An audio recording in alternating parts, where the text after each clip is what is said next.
A long time ago, on a backlot far, far away, a movie series was created that would go on to change the film industry forever. That series was Star Wars.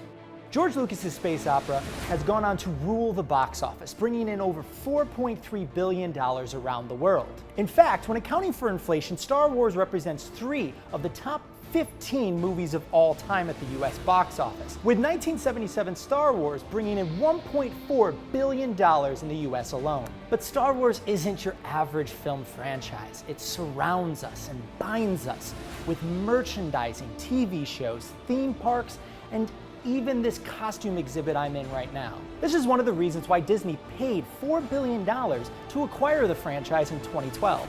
Fans have looked to the future for the return of Luke Skywalker, Han Solo, and Princess Leia. And after a few hokey prequels,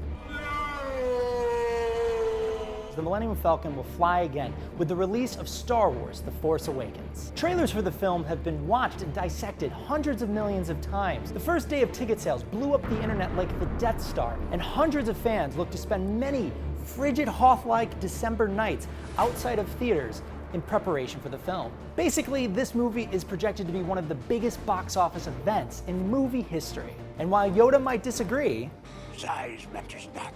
Size matters a lot to Disney. With The Force Awakens, Disney looks to renew the original trilogy, but with an empire of new fans, while creating fresh content that reaches to the outer rims of the Star Wars galaxy, with Rogue One next year and 2018's Han Solo origin story.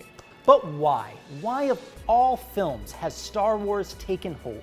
It's because these movies are American mythology at its purest. For millions of people, they're even more than films. They're experiences and rituals that must be shared and enjoyed.